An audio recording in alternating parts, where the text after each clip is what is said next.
अस्सलामुअलैकुम, मैं हूं हनीफ दवामी और आप लोग देख रहे हैं टोरंटो में पाकिस्तानी कम्युनिटी का मकबूल न्यूज़ चैनल द अवामी। नाज़रीन, कल के प्रोग्राम में मैंने पुलिस के गॉडफादर और सिसिलियन माफिया का जिक्र किया था। मैंने कहा था कि इस सिसिलियन माफिया में जो है 7 अफसरान शामिल हैं, जिसमें 2 ख्वाजगान और 4 शेख पुलिस अफसरान के अलावा अब रिसेंटली एक मेमन पुलिस अफसर भी जो है वो इस माफिया का बाज़ाब्ता हिस्सा बन चुके हैं। कल ही के प्रोग्राम में मैंने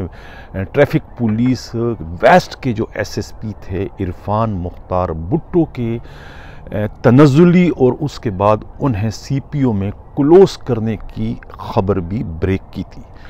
और मैंने कल ये कहा था कि इस पर जो है डिटेल गुफ्तगू जो है वो मैं कल के प्रोग्राम में करूँगा। तो आज का जो ये मेरा प्रोग्राम है वो इरफान मुख्तार भुट्टो के नाम है, उसके साथ इस्टेब्लिशमेंट डिवीज़न के सेक्रेटरी की जानिब से की जाने वाली ज़्यादती के नाम है। नाज़रीन, मैं ये बताता चलूँ कि ये पाकिस्तान पुलिस का यानी पीएसपी वाहिद पीएसपी अफसर है जिन्हें जो है ये सज़ा दी गई। हालांकि ये कानूनन जो है इसका कोई जवाज़ नहीं है, और ये कानूनी तौर पर जो है कोई भी सेक्रेटरी जो है ये सज़ा देने का इख्तियार नहीं रखता है। ये सज़ा कहीं जो है वो एग्जिस्ट नहीं करती। अगर इरफान मुख्तार भुट्टो जो है ये अपने मुकदमे को लेकर कोर्ट चले जाते हैं तो पहले ही पेशी में न सिर्फ ये मुकदमा उड़ जाएगा, उनके ख़िलाफ़ जो कार्रवाई वो कार्रवाई ख़त्म हो जाएगी, बल्कि इस कार्रवाई के ज़िम्मेवार जो भी शख्सियत है वो आताब का शिकार हो जाएंगे, इसलिए कि ये सरासर जो है गैर कानूनी है, इसका कोई जवाज़ नहीं है।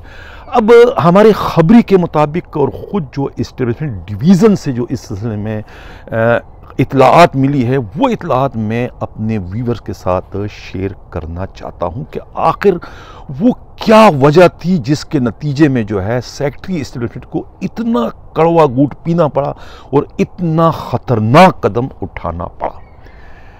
अब कल ही के प्रोग्राम में मैंने ये कहा था कि इस कार्रवाई के अंदर यानी इरफान मुख्तार भुट्टो की जो रिवर्शन है इसमें कहीं ना कहीं जो है कड़ियाँ जाके जो है गॉड फादर यानी पुलिस के सिसिलियन माफिया से भी जाकर मिलती है, उनका भी इसमें अमल दखल है। उनके साथ साथ एक और फैक्टर भी इसमें यानी कि ब्यूरोक्रेसी भी इसके अंदर जो है बराह रास्त फरीक बन चुकी है, बराह रास्त इसमें पार्टी बन चुकी है। कल ही के प्रोग्राम में मैंने जिक्र किया था कि जब एडी ख्वाजा आईजी सिंध होते हैं, जब सिंध हुकूमत से उनका टकराव होता है, माली मफादात का टकराव, जिससे उसूली मौक़िफ़ का नाम जो है सिविल सोसाइटी के ज़रिए जो है एडी ख्वाजा दे देते हैं कि वो उसूलों पर कायम है, और सिंध हुकूमत जो है वो उन्हें उनके इख्तियारात इस्तेमाल करने नहीं दे रही। यही उस पर एक हवा खड़ा कर दिया गया था सिविल सोसाइटी के ज़रिए। बाद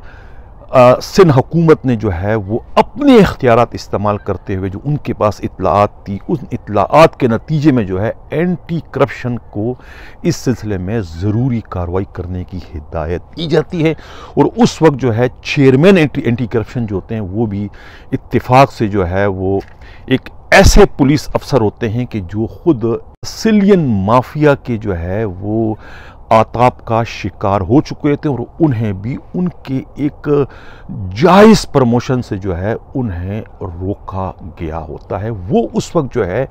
चेयरमैन एंटी करप्शन के हैसियत से अपने फ़राइज़ सर अंजाम दे रहे होते हैं। जब सिंध हुकूमत की जानिब से ये हुक्म मिलता है कि एडी ख्वाजा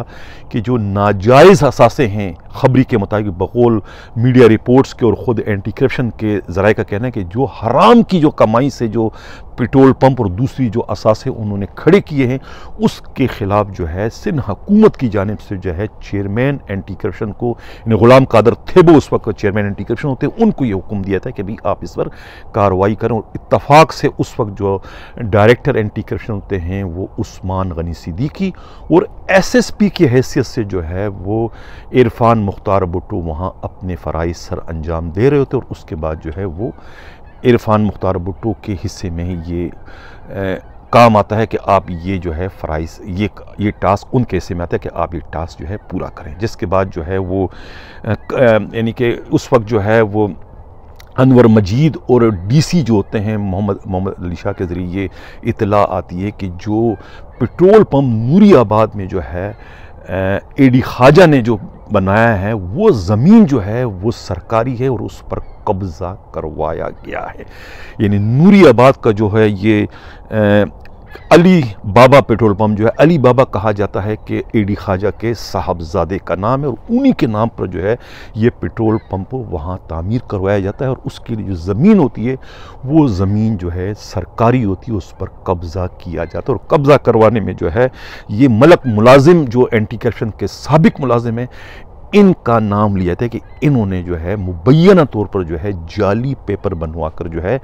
ये इसको लीगलाइज करवा कर वहाँ पर जो है पेट्रोल पंप तामीर करवा दिया गया। जिसके बाद जो है यही इंक्वायरी जो है वो इरफान मुख्तार भुट्टो करते हैं और उस इंक्वायरी को रुकवाने के लिए जो है उस वक्त एडी ख्वाजा आईजी होते वो अपने DIG जो हेडक्वार्टर होते हैं अब्दुल खालिक शेख के ज़रिए जो है टेलीफोन करवाते हैं इन्हें अपना director anti corruption Usman Gani Siddiqui को कि भाई ये जो भी कुछ हो रहा है इसको आप रुकवा दें, ये इंतकामी कार्रवाई है जो कि सिंध हुकूमत कर रही है। लेकिन उस्मान गनी सिद्दीकी जो है वो उस वक्त कहते हैं कि भाई जो भी कुछ हो रहा है वो कानून और आइन के तहत हो रहा है और मैं इसमें कुछ भी नहीं कर सकता। उन्होंने एक साफ टका सा जवाब देके जो है वो अब्दुल खालिक शेख को जो है रिफ्यूज़ कर देते हैं। यानी यहाँ से जो है उस्मान गनी सिद्दीकी का टकराव जो है वो इस गॉड फादर से या दूसरे मानों में सिसिलियन माफिया से उनका शुरू हो जाता है। अब एक तरफ तो जो है ये इरफान जो मुख्तार भुट्टो है वो ये कार्रवाई कर रहे हैं, दूसरी जानिब इसी दौरान एक और वाक़या भी रूनुमा होता है। उस दूसरे वाक़े का भी जो है इरफान भुट्टो को जो इस वक्त सज़ा मिली है तनज़ुली जो उनकी की गई उससे उसका बहुत गहरा ताल्लुक़ है। वो कुछ इस तरीके से हैं कि एक उस ज़माने में जो है सिंध हुकूमत ने जो है किसानों को जो है वो ट्रैक्टर ख़रीदने पर जो है सब्सिडी का ऐलान किया होता है। यानी फ़ी ट्रैक्टर तकरीबन 3 लाख रुपए जो है वो सब्सिडी जो है सिंध हुकूमत जो है वो अदा करती है। इस सब्सिडी के स्कैंडल में जो है बहुत बड़ा फ्रॉड शुरू हो जाता है। एंटी करप्शन के पास उसकी इंक्वायरी आती है और ख़ुद जो है जो SP हैं एंटी करप्शन के इरफान मुख्तार भुट्टो वही इसकी तहकीकात कर रहे होते और तहकीकात के दौरान जो है वो एक FIR जो है वो दर्ज की जाती है शहजाद रियाज नामी किसी शख्स के ख़िलाफ़। और बाद में जब उस तहकीकात के दौरान ये पता चलता है कि इसकी कड़ियाँ जो है वो जो है एग्रीकल्चर के जो सेक्रेटरी हैं आगा अख्तर जान तक जाके पहुँचती है और वो भी इस पूरे के पूरे स्कैंडल में किसी न किसी तरीके से मुलव्वस है। और वो तमाम इस तरह के जो है जालसाजी के जो मुकदमे उनके पास जाते हैं वो अप्रूवल जो है वहीं से जारी होती है। ये जो है एंटी करप्शन के ज़राए का कहना है। ख़ुद इरफान मुख्तार भुट्टो की भी तहकीकात या तफ्तीश के दौरान जो है ये बात सामने आई थी कि ये सब कुछ है, बहुत बड़ा स्कैंडल है और इसमें जो है ख़ुद जो है ये आगा अख्तर जान जो सेक्रेटरी हैं एग्रीकल्चर के वो इसमें बराह रास्त तौर पर मुलव्विस बताए जाते हैं। जिसके बाद जो है FIR दर्ज हो जाती है और वो गिरफ्तारी के लिए छापे मारते हैं। जब आगा अख्तर जान के घर पर छापा मारते हैं बंगले पर तो वहाँ से जो है वो दीवार कूद कर भागने की कोशिश करते और उनकी टांग टूट जाती है। बाद अज़ान जो है वो एंटी करप्शन पुलिस के हाथ नहीं लगते हैं और कहा जाता है ख़ुद एंटी करप्शन के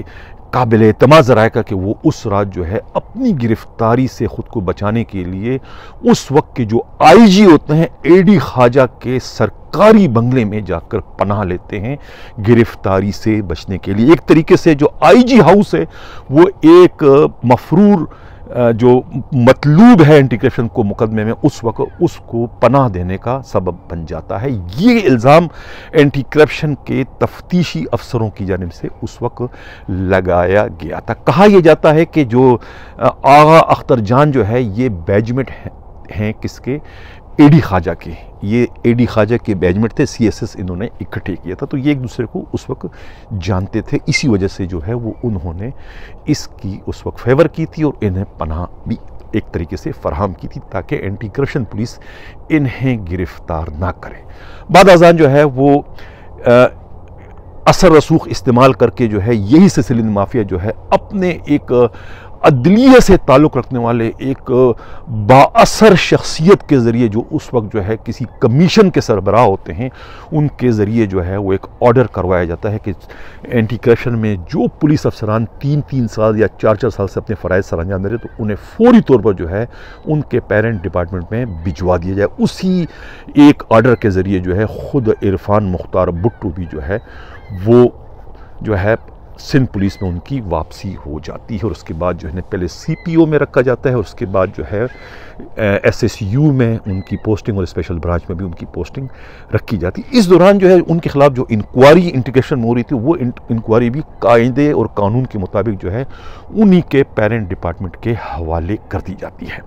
इंक्वायरी जो है उनके खिलाफ यही होती है कि उन्होंने जो है वो एंटी करप्शन में पोस्टिंग के दौरान जो है वो इख्तियारात का नया इस्तेमाल किया और उन्होंने जो है एक सेक्रेटरी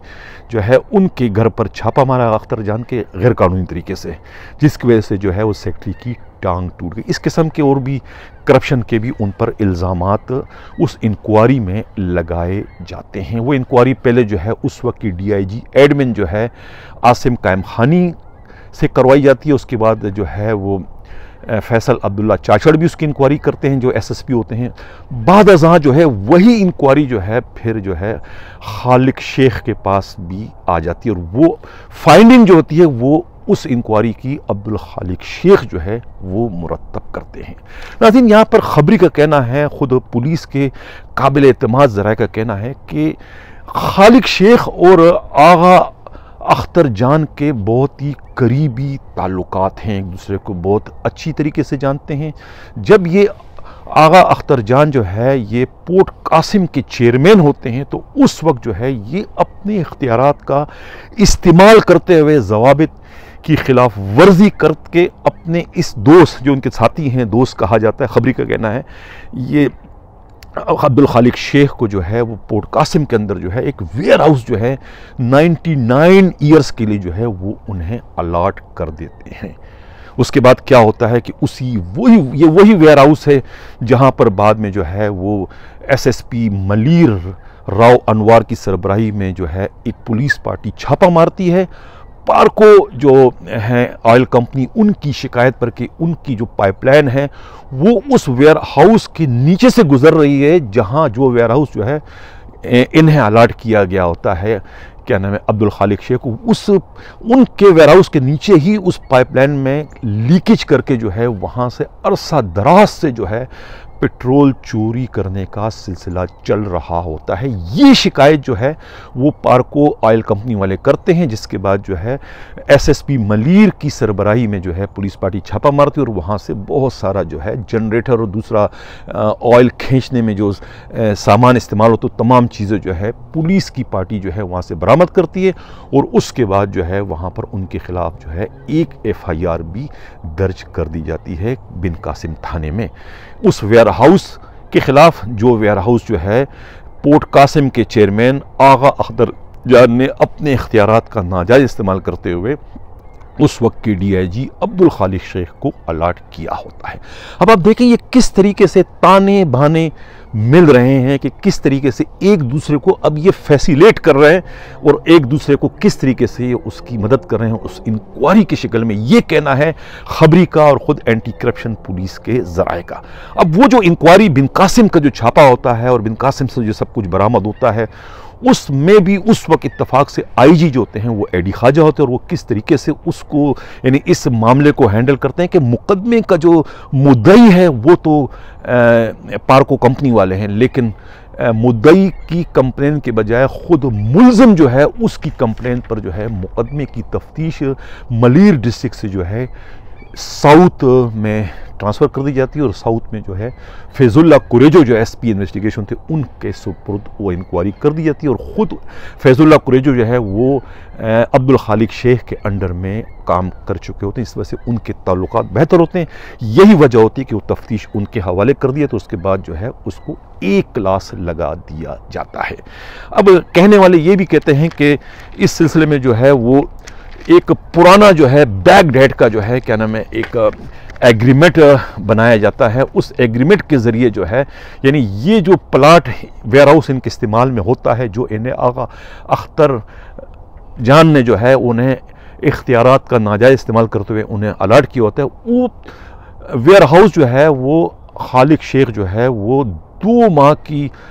बैक डेट में जो है वो 26 साल कोई अब्दुल समद है जो आज़ाद कश्मीर का रहने वाला है, उनको एक तरीके से रेंट पर दे चुके होते हैं। यानी कि मुकदमा जो है वो 4 अप्रैल 2017 का है। ये FIR नंबर जो है 56/2017 थाना बिन कासिम में। लेकिन जो एग्रीमेंट बना के यानी कि पेपरों में तफ्तीश के रुख मोड़ने के लिए कि ये भी हमने एग्रीमेंट तो 2 साल पहले किया, मैं पहले कर चुके हैं, वो एग्रीमेंट जो है 17 फरवरी 2017 का है। यानी इस वेयर हाउस में जो भी कुछ होता रहा है उसका जिम्मेवार जो है वेयर हाउस का मालिक नहीं, बल्कि जिस अब्दुल समद ने इसको रेंट पे लिया है वो इसका जिम्मेवार है। इस तरीके से जो है वो मुकदमे को एक क्लास लगाकर जो है दाखिले दफ्तर कर दिया जाता है। ये है सिसिलियन माफिया के इख्तियारात जो मैं वीवर आपके सामने इस वक्त खोल के दिखा रहा हूँ। अब वही अब्दुल खालिक शेख जो है, ज़ाहिर है कि वो आगा अख्तर जो है जान जो है जो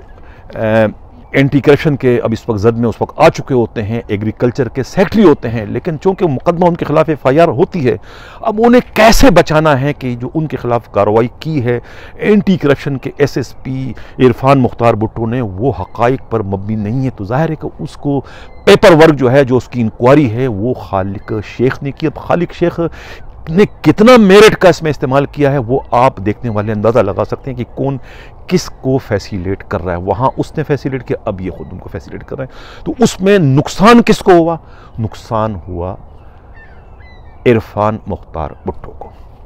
अब ये रिपोर्ट जाती है सेक्रेटरी एस्टेब्लिशमेंट डिवीज़न के पास। अब कहा यह जाता है कि ख़ुद जो है आगा अख्तर जान की जो अहलिया है वो इस वक्त जो है फेडरल सेक्रेटरी हैं। इस तमाम तर सूरत हाल के बाद जो है वो सेक्रेटरी एस्टेब्लिशमेंट जो है, कहा जाता है मीडिया रिपोर्ट्स के मुताबिक और ख़ुद खबरी का कहना है कि दिल पर पत्थर रखते हुए, कड़वा घूंट पीते हुए, ये जानते हुए कि वो जिन्हें रिवर्ट करने जा रहे हैं वो कानूनी लिहाज से वो गलत है और मेरे पास ऐसे कोई इख्तियार नहीं, लेकिन उसके बावजूद वो उन्हें रिवर्ट कर देते हैं। यानी कि ग्रेड 19 के 18 के अफसर को आप रिवर्ट नहीं कर सकते, वो PSP अफसर है। यानी कि वो तो आपके पास जब आया था वो ग्रेड 18 का था, अब किस तरीके से उसको आप ग्रेड 17 में कर सकते हैं? ना तो आप उसके अपॉइंटमेंट अथॉरिटी तो नहीं है, वो तो सिंध हुकूमत ने उनको अपॉइंट किया है एज ए DSP, उसके बाद वो प्रमोट होते हैं, उसके बाद वो PSP कैडर में चले जाते हैं। लेकिन यहाँ पर भी जो है अफसरशाही है, अफसरशाही है और अफसरशाही ने अपने इख्तियारात का इस्तेमाल किया। अब इस इंसाफ को मैं क्या करूं? जब मैं ये इस किस्म का मैं इंसाफ देखता हूं तो मेरा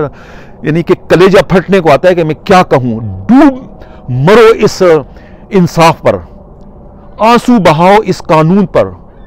जो कमजोरों के लिए तलवार की धार और जबरदस्त के लिए बाग़ बहार है। खुद अपने लिए नगमा साज और दूसरों के लिए मौत की आवाज़ें, इसके सिवा मैं क्या कह सकता हूं? इसी अफसरशाही ने तो इस मुल्क का ये हाल कर दिया है कि दूसरों को, जो आपके मातहत हैं, जो रैंकर्स हैं, उनको आपके कीड़े मकोड़े गुलाम समझते हो आप लोग। ये जो अभी आपने किया ये इरफान मुख्तार भुट्टो के साथ, क्या ये हक़ाइक़ से मुताबिकत रखता है? यानी नाजरीन, इरफान मुख्तार भुट्टो जो है उनकी शोहरत बहुत अच्छी है, कोई उन पर करप्शन की एक एलिगेशन नहीं है, पंजवक्त नमाजी हैं और बहुत ही शरीफ नफ्स पुलिस अफसर हैं। सिंध पुलिस में इस तरह के अफसरों का होना जो है वो कंवल के फूल वाली इनकी हैसियत है। इस वक्त जो मैं प्रोग्राम कर रहा हूँ, मैं बिल्कुल यानी कि इसमें कोई लघु कोई ऐसी बात नहीं है, लेकिन जो हकीकत है मैं वही बयान करूं कि उनके साथ जो है ये ज़्यादती हुई है। वो एक तरफ तो सिसिलियन माफिया यानी गॉड फादर के सितम और जुल्म का शिकार हुए, दूसरी तरफ जो है वो ब्यूरोक्रेसी यानी सुर्ख फीते के भी जुल्म का शिकार हुए हैं। और मैं ये दावे के साथ कहता हूं कि अगर वो सुप्रीम कोर्ट जाते हैं तो इसके बाद जो है सेक्रेटरी एस्टेब्लिशमेंट डिवीज़न को जो है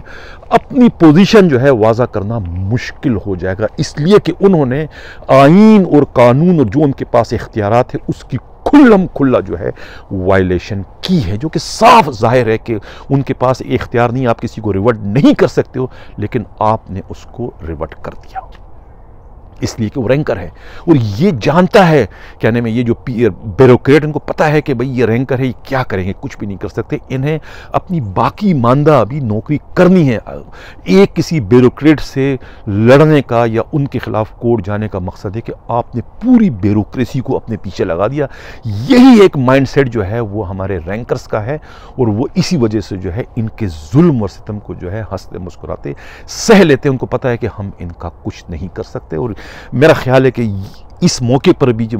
हमारे नुमाइंदे ने जो है, हमराज राई ने जो है वो एसएसपी जो है इरफान मुख्तार भुट्टो को बहुत टेलीफोन किए, उनसे उनका मौक़िफ़ जानने की कोशिश की कि वो अपना मौक़िफ़ आके बयान करें, लेकिन उन्होंने जो है कोई राब्ता नहीं किया। इससे ये ज़ाहिर होता है कि वो सहमे हुए हैं, वो खौफज़दा हैं कि ऐसा ना हो कि और कोई मज़ीद भी उनके ख़िलाफ़ कोई कार्रवाई की जा सके। नाज़रीन, इससे कबल के मैं प्रोग्राम के अगले खबर की जाने बढ़ूँ, जिन लोगों ने अभी तक हमारे चैनल को सब्सक्राइब नहीं किया है उनसे गुजारिश है कि अगर चाहते हैं कि हक़ व सदाकत के सफ़र इसी तरीके से जारी व साझी, तो हमारे चैनल को सब्सक्राइब भी करें, लाइक भी करें और शेयर भी करें। नाज़रीन, एक और ख़बर शेयर करता चलूँ कि जैकोबाद के जो एसएसपी हैं तारिक नवाज़ और जामशोरों को जो एसएसपी है अनवर खेतरान, इन दोनों का जो है ट्रांसफ़र करके आईजी सिंध ने इन दोनों को सीपीओ में क्लोज कर दिया है, जबकि शुमाइल रियाज को जो है वो जैकोबाद का एसएसपी बना दिया गया है। इस तरह से अब्दुल सलाम शेख को जो है, जो एसएसपी हैदराबाद हैं, उन्हें जामशोरों का इजाफी चार्ज भी दे दिया गया है। इस सिलसिले में कुछ खबरी का कहना है कि ये जो एसएसपीज़ के जो ट्रांसफ़र होते हैं या पोस्टिंग होती है, ये कोई लॉटरी नहीं निकलती है कि बिला वजह ही किसी को आप जैकोबाद या जामशोरों का एसएसपी लगा दें, या किसी को वहाँ से बिला वजह जो है वो आप जो है सीपीओ में क्लोज कर दें। इसके पीछे इंटरनल पॉलिटिक्स होती है, या तो कोई करप्शन का, या तो कोई इख्तियारात के नाजायज़ इस्तेमाल से मुतालिक कोई वाक़या है, या फिर जो है कोई इनके साथ ज़्यादती हुई, या फिर किसी की खपत करने के लिए कोई, यानी कि शुमाइल रियाज हो सकता है कि जो एआईजी वेलफेयर थे ये कोई ज़्यादा बासर हों, या इनकी कोई ज़्यादा अप्रोच आ गई, तो इस वजह से जो है वो आईजी सिंध मुश्ताक महर ने इनकी पोस्टिंग वहाँ कर दी है, और वहाँ से तारिक नवाज़ जो है हैं जैकोबाद के, उनको एआईजी वेलफेयर लगा दिया गया है। नाज़रीन, इससे कबल के मैं इजाज़त चाहूँ, एक और अर्ज़ ये करता चलूँ कि जो पिछले दिनों जो DIG DL branch Abdullah Sheikh और उनके जो additional IG special branch Imran Yakub Minaj के दरमियान जो एक सर जंग पिछले कई माह से चल रही थी, एक तवील तरीन सर जंग, जिसका जो ड्राप सीन भी एक इस तरह के आर्डर से हुआ कि वो आर्डर खुद अपनी ज़ात में एक मजाक से कम नहीं, कि डीएसपीज़ की जो है वो ड्राइविंग लाइसेंस ब्रांच में जो है वो शिफ्टिंग लग गई, जिसकी पहले कोई नज़ीर नहीं मिलती। लेकिन अब चूँकि वहाँ कोई एएसपी जो है, अगर वो ASP as a DL branch के इंचार्ज केसेस से वहाँ अगर उनकी पोस्टिंग होती तो शायद जो है अब्दुल्ला शेख को जो है ये ऑर्डर, इस किस्म का ऑर्डर करने की हिम्मत या जुर्रत नहीं होती। लेकिन वहाँ पर जो है वो क्लिफ्टन या कोरंगी या फिर नवाबाद में जो डीएसपी इंचार्ज केसेस से उनकी पोस्टिंग थी, वो सब के सब रैंकर्स थे, और ये शिकायत थी कि वो तमाम की जो पोस्टिंग है वो भारी नजराने के एवज जो है वो की गई थी, और उस नजराने से जो है उसका उनके जो इमीडिएट बॉस है उसको महरूम रखा गया था, जिसके बाद जो है ये इंतहाई कदम उठाया गया और वहाँ पर शिफ्टिंग का सिलसिला शुरू कर दिया गया है। और अब जो है हर ड्राइविंग लाइसेंस ब्रांच में जो है वो एक नहीं बल्कि दो डीएसपी हैं, और 4 घंटे की वो इस वक्त अपनी शिफ्टें चला रहे हैं। अब समझ में ये नहीं आ रहा है कि जो वो मंथलियाँ जो है उनसे जो है पुलिस के आला अफसरान को 4 और 5 लाख रुपए की शक्ल में जाया करती थी, अब वो मंथली का जो है वो बंटवारा कैसे होगा? क्या कोई एक डीएसपी देगा, या दोनों डीएसपी जो है आपस में चंदा करके आला अफसरान को जो है पूरा उनका जो है बत्ता जो है वो पहुंचाया करेंगे? ये एक अजीब सी खिचड़ी वहाँ पर अब पकना शुरू हो गई है, और जो है आला अफसरान जो है उनकी करप्शन जो है वो इस तरीके से जो है बहुत तेज़ी के साथ जो है वो बेनकाब होती चली जा रही है। अब कहा यह जाता है कि ये जो एक तजुर्बा है जो यहाँ पर इस वक्त अपनाया गया है, इस्तेमाल किया गया है कराची के ड्राइविंग लाइसेंस ब्रांचों में। कहा यह जाता है ट्रैफिक के ज़राए का कि यही जो तरीक़ाकार है वो अंदरून सिंध जो बाकी ड्राइविंग लाइसेंस ब्रांच है हैदराबाद, सक्कर और लाड़काना में, वहाँ पर भी दो जो है वो DSPs की पोस्टिंग कर दी जाएगी और वहाँ भी शिफ्टिंग का सिलसिला शुरू कर दिया जाएगा। लेकिन ट्रैफिक की खबरी का कहना है कि एडिशनल IG जो है याकूब